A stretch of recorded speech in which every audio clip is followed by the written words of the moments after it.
Good morning, YouTube. This is Rocko Sweat, and this is episode 2 of How I Play Poker.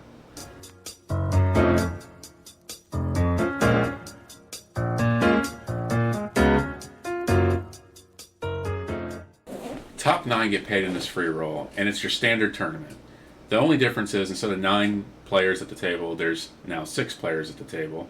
So we're sort of shorthanded when people are sitting out. Sometimes we have 4 or 5-handed poker. The good thing is it's not a turbo tournament, so it doesn't move at a lightning pace. Instead, it goes at a fast pace, and that's online poker for you. But it gives me a chance to play more hands. In fact, in this tournament, I played a total of 28 hands, all of which I'm going to show you today. And there's a few lessons to take out of all these. The biggest lesson I learned in this tournament is to not let anybody else's play affect your play in a negative way. And what I mean by that is when you see somebody and you feel like you got the read on them, and it's not typically your style to show your cards, for example, and their actions make you want to do that just to kind of rub it in their face when you beat them, it can change your play as well, much to your demise, and you'll see that here. So hand number 1 here, I pick up a King 4 suited. Seems good enough early just to call, see if I can hit something nice. It's a family pot, but there is only 5 players at the table right now. Poker nut goes ahead and checks it, as Mabel joins the table, and I flop nothing. Not feeling great about this hand. I'm not in the best position, so I'm just going to check it, see if I can catch something on the turn.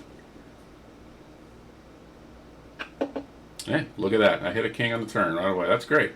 So I'm probably going to bet this. Yeah, I bet 20 into a $50 pot. Or I'm sorry, 30 into a $50 pot. Got a call. Poolster.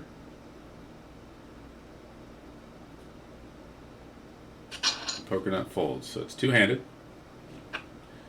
And the river doesn't really help me out, but it doesn't scare me too much. I just check it. And Poolster checks it, and I take this one down for 110 chips.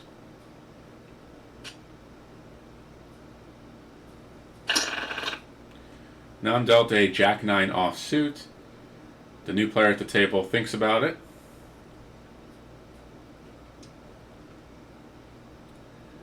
Maybe he hasn't gotten to his computer yet. I don't know what's happening here. He's taking his time, and he calls. Decon goes right behind him and raises. And a little foreshadowing here. Decon is the one you need to pay attention to. Pokerific goes ahead and calls. I call, it's only 10 more. And to much to my surprise, Mabel Anton goes ahead and raises all in here. Of course, he takes his time doing so. There we go. It's just too early to be calling pretty much with anything here, I think. But Jack-9, definitely not. I'm going to go ahead and let that go. So Mabel takes that down. Skipping ahead, we're 4-handed here. And 1 sitting out, so we're really three-handed here. Poker nut calls, I call, and Decon raises again. The button folds, or I'm sorry, the big blind folds, and we both call. Flop King 2-2, no help for me. Decon goes ahead and leads out for 20. Poker nut calls, and that's alarms go off. I need to get ahead and get out of there. Although I do like that turn.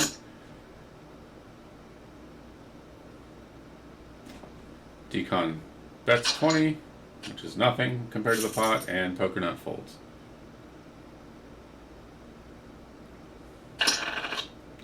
Here I pick up a King-Queen offsuit. Under the gun, I go ahead and make the call. We got 2 calls behind me. The guy sitting out folds, and poker nut checks. Crappy flop.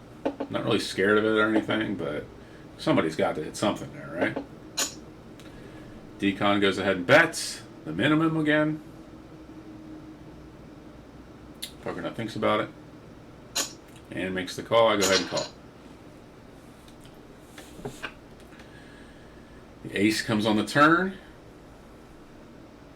Don't like that card, so I'm just going to check. and everyone checks. Must have scared decon too.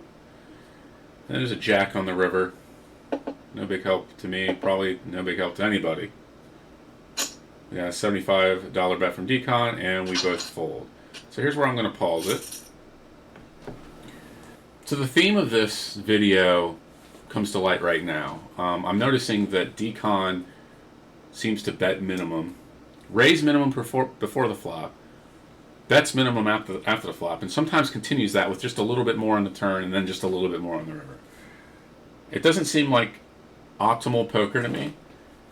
It is really early, so it gives me a chance to go ahead and call down. If I have any draws, if I have spades or something, I can call all the way down to see if I can grab that one spade on the river, or I can hunt a straight or a full house or something, whatever.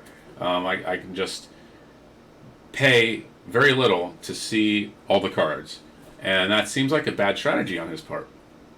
But as you can see here, right now he's about 3,300 chips, where everyone else is just under 1,000. It seems to be working for him. So I'm not faulting his strategy necessarily, but if you want to be a top-notch poker player, not saying that I am, but I'm trying to be, you got to be able to pick up on these things. And I've noticed that by him doing that, you can get an advantage down the line, as long as you keep all of this in mind. So keep that in mind through these next, I don't know, about 10 hands or so, and see how my play changes and how the play of others around me changes, and see where decon's chip stack goes. I play. Then skip ahead, and I get a 10-8 offsuit in the big blind. Decon is going to raise a little bit more than min this time. He's raising 70. Tips me off he actually has something, so I go ahead and fold that one. Now I'm dealt an A6 off on the button. It's decent. I mean, I think this is my best hand up to this point. So I'm going to go ahead and call on the button. I don't suggest that necessarily, but based on his play style, I was hoping that he would min raise me there. So I got a check from Queek. Decon goes ahead and bets min again, and I hit a piece of that. I hit a pair of sixes, so I'm not too unhappy about that. And he goes ahead and min bets on the turn again. Okay, I figure this is time I better raise him. I'm going to raise it up to 90. The pot was 150, and he calls. So now the pot's at 330. And a harmless jack, in my opinion, comes on the river. He bets min again, and what's he got? Nothing. Jack crap. So I take that down with 7s and 6s. So this is the beginning of his sort of downward spiral at this point. I pick up a decent hand again, 2s. We're 5-handed here because one guy's sitting out. Poker nuts calls. I call, Queek calls, decon, min raises again. I'm pretty sure everyone... Oh no, Chase goes ahead and folds. Everyone else calls. Now, keep in mind that I've played poker nut before quite a bit, and he's a pretty tricky player. So I got to be cautious whenever he's in. But he folds there, and he's betting min again. Decon is. So I'm going to go ahead and make that call, hoping to spike at 2 on the turn. But Queek raises to 390, which is an overbet.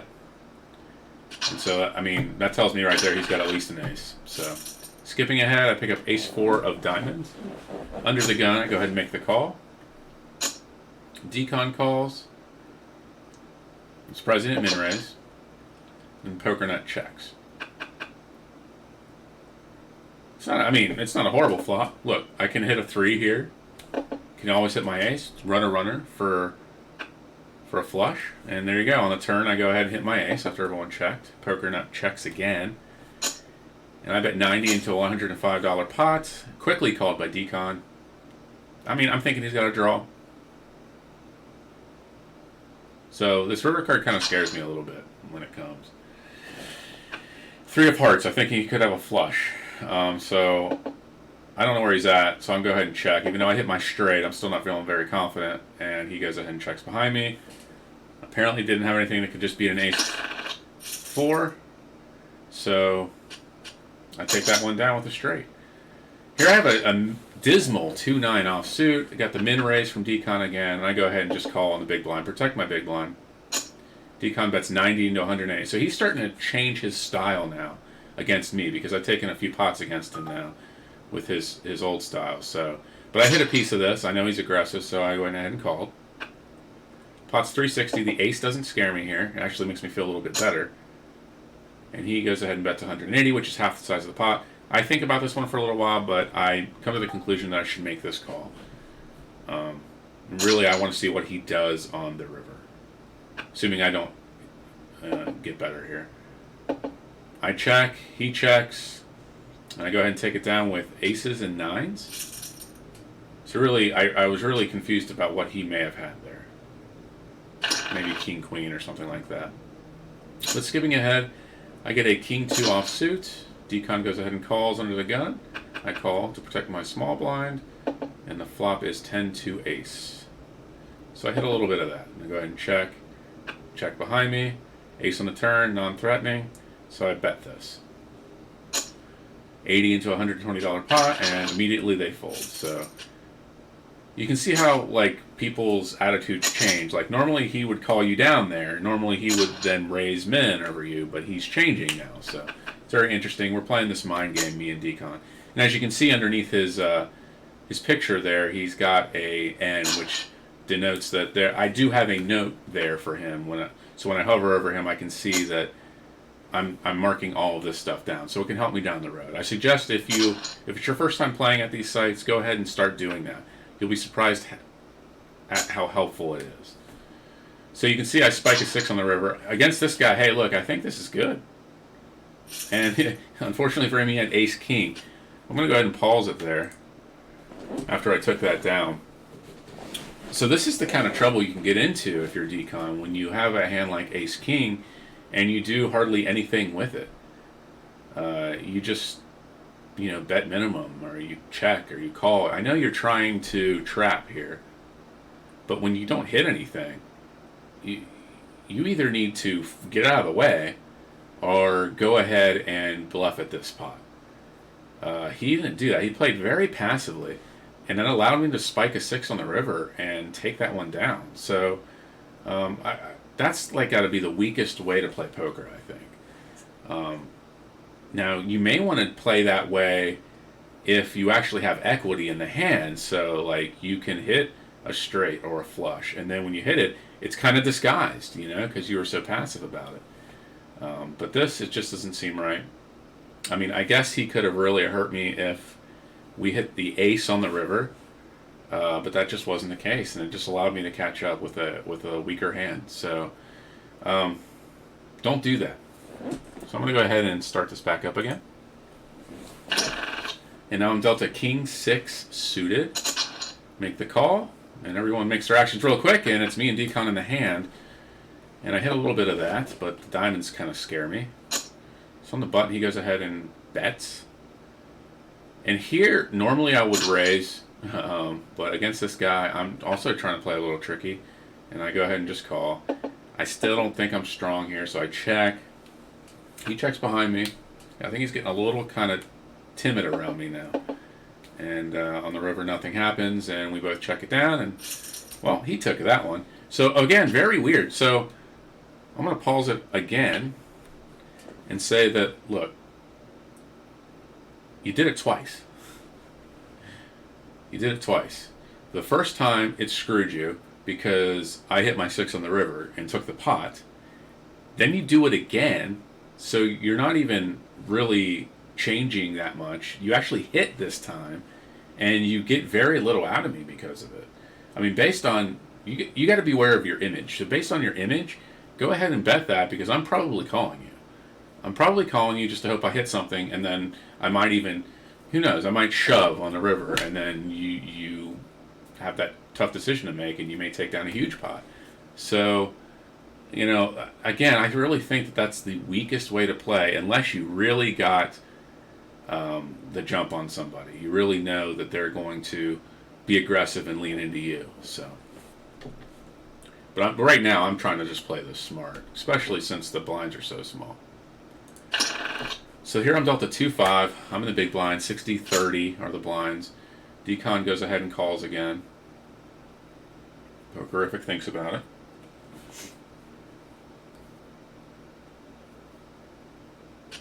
Okay. And I mean, heck, I can see a flop with a 2-5. Okay, fine. Had a little bit of that. Not terribly upset with that. I check and he checks. So in my mind, it's like, keep slow playing me here? What's going on? I don't know. Check, you know. Decon checks again. Pots at 150. Nothing on the river for me. He bets 60. And I go ahead and fold. So I took the information I learned in the future and I used it on that hand because, look, he was probably holding top pair there or better. And he's trying to get me to be aggressive towards him. Keep in mind, though, that he does eventually achieve this. It's just not because it's anything he did, it's because of how I changed. So here I'm sitting with a king 4 suited. Sitting in the small blind, easy call there. 30 more. Pot's 180. I hit second pair. Not bad. Queek bets into me. So this is an unusual spot. I'll go ahead and think about this for a little while. I'm usually playing against Decon, but good. Now I'm playing Queek, so I'm thinking, man, he's got something really good. He's been sitting out for a while. I make the call. I mean, it's not that much. It was 60 into, 180. It was like a third of the pot. 2 on the turn. So now I have a straight draw. If I hit a 5 on the river, I can, so again, 60 into 300. That time, that's an easy call. Didn't hit my 5 on the river, so I go ahead and check, and he checks, and he shows me he has a pair of kings with a 10 kicker, so he takes that one down, unfortunately for me. So it was a good hand by Queek. Skipping ahead, I get an ace-9 offsuit on the button. I like that hand. Again, because of Decon, I don't raise here. I don't. It just didn't seem like a great move to me. So, anyways. He raises to 120, Pokerific calls, and I go ahead and call. I'm on the button. Let's see what happens. Ace-9. 6-8-2. Decon bets minimum. 60. Pokerific thinks about it. And raises to 570. A bit of an over bet. I'm going to go ahead and just fold that. I don't feel safe there. King on the turn. Notice the Decon called pretty quickly there. Interesting. Pokerific's like, hey, look, I have 95 chips left. Let me go ahead and just put that in the middle. And Decon quickly calls a queen 10, nothing. At least Pokerific has an 8. And no help for Decon on the river. And Pokerific takes down decent pots. Over 1,700 in chips. So good hand for him. Or her. Skipping ahead, I get a 4-5 offsuit. I don't know about this one. I feel like in this hand he tries to reverse the roles a little bit here. I call. I hit a little bit of it. I think he checks here. Yeah, he's checking. So now I'm going to start getting a little bit aggressive here. I bet, which is different than what I've been doing. Decon calls. No help on the turn. So, I'm not falling for it just in case he does have something good. I'm going to go ahead and check that. No help on the river. For either of us, I don't think, because I check, and who takes this down? I don't remember. Yeah, I go ahead and take that down. He had absolutely nothing, so him even calling on the flop was surprising there. But notice that he's dwindling down. He went from 33, he's at 27 now. Blinds are still at 60 and 30, so it's going a lot slower than the last episode. I call with a 5-8 suited, and there we go, we're three-handed. Into the flop, kind of a crappy flop for me. Decon bet 60. I think I call this one. It's like, against this guy, sure. Let's see what happens. Turn is a 3 of clubs. So again, that just doesn't help at all. It actually hurts tremendously. And so I just give it up on the min bet on the turn by Decon. So he gets some of his chips back there. He's at 2,900 now. I'm at 1,485. There I'm down a king-queen offsuit. I like that hand. Blinds aren't that big still. Going up against Decon heads up. just check it, see what happens. Jack 4 Jack, don't like it, I check, and decon checks. It's 150 in the pot, and an 8 comes on the turn. This is right before the break. I love to win right before the break, so let's see what happens here. I go ahead and bet, and I take that one down. So after the break, I pick up a queen 5, and now we're in a little bit different of a situation. Now the blinds are at 150, and it means a little bit more to try to bet and pick up those blinds pre-flop. So that's what I do. I raised, and they both called, and I hit nothing, and I bet 400 into 900 here, and I get them all to fold. So I pick up a decent pot there, 900. I'm over 2,100 chips now, and decon is sitting at 2,700. So you can see the gap kind of go in there. Here's an interesting one. I pick up 9s. I don't know if you remember in the last episode, this is the hand I lost with, but I raised, and I took it down. Didn't have to see that one. Thank God, because I was hoping I didn't run into pocket kings again. All right, skipping ahead. I'm in the big blind. I have 7-5. I get to see a flop 4 free. Nothing comes for me. I'm queen 4-8. Absolutely garbage. I guess I could hit that 6, so I guess it's not complete garbage. My bad. Anyways, a bet by Queek, 350. He hasn't played in forever, it seems like, so I don't know what I did up there, but I go ahead and fold. Decon called. Queek has 340 left. Well, he hit my 7 on the river. And Queek goes all in, and Decon folded. Surprised me, but wow, there you go. So Decon's sitting at 2,400 now. As you can tell, this has morphed into like me versus him. So 3-5. So I folded the last hand.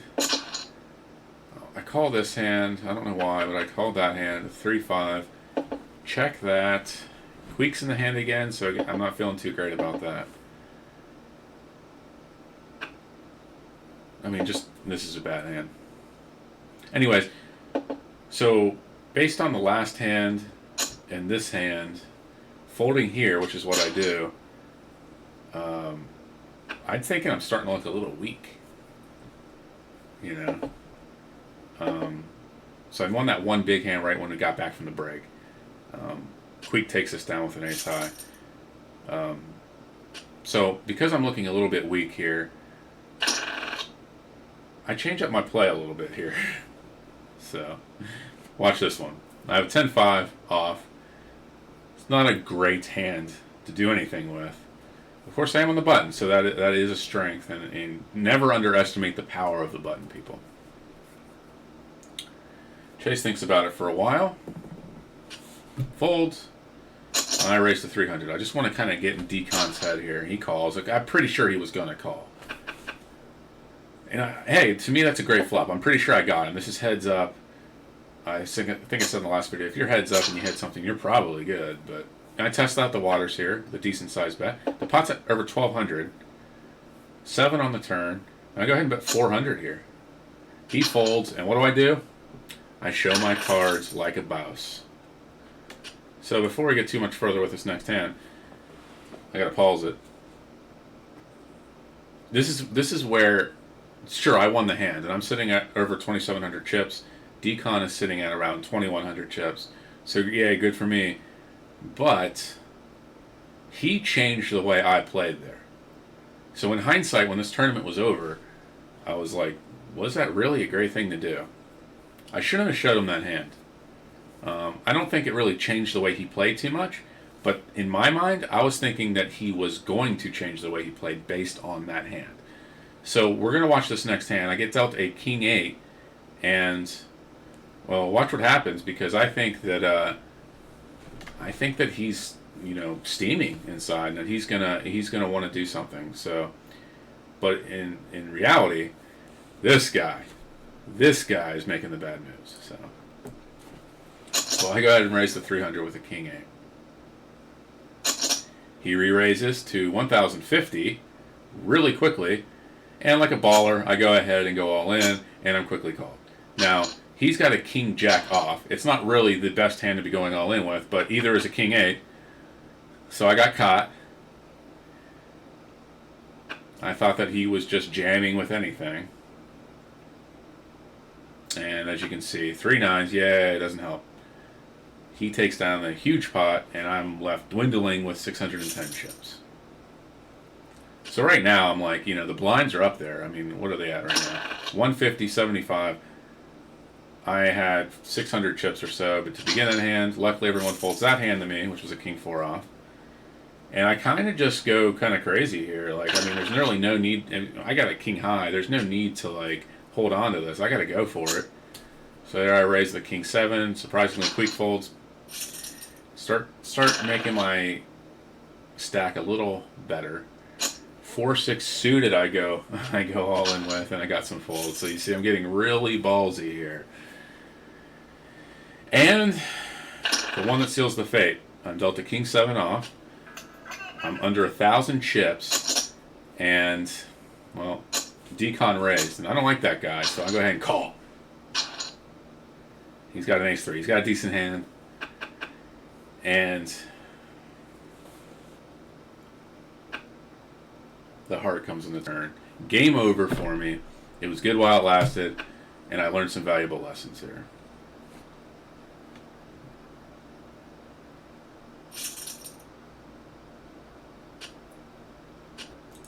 Finished 107, not the best. So some of the things that I learned here mainly have to do with table image.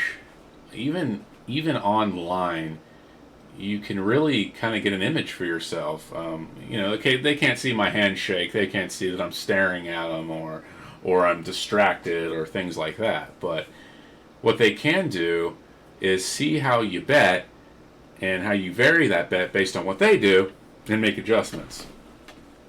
So that's what I was trying to do, and I was thinking that I was positively changing this guy, but I guess that's the right word. He stuck with his pretty crappy strategy, in my opinion. And he just bet the mins, and it kind of needles at you a little bit. You're like, ugh, why can't I beat this guy? And then you start to figure it out, and you start winning these pots, but they're not huge pots, And he slowly dwindles, and then before you know it, you're like, something changes in you, and you're like, I gotta do something drastically different to change the pace of this table. And so that's what I do, and I show him my cards, and instead of thinking that instead of it having the proper effect, he doesn't change a wink, and he goes ahead and continues on, and I change, thinking that he changed, and I got punished. So try to avoid that if you can. Lesson of the day: stay true to who you are. That goes with poker and everything else in life. Stay true to who you are and keep other people honest. Hey YouTube, thank you for watching. I really appreciate it. If you want to do me a favor, check out one of my other videos on one of these sides. Do it. Do it. Good morning, YouTube. This is Rocko Sweat, and now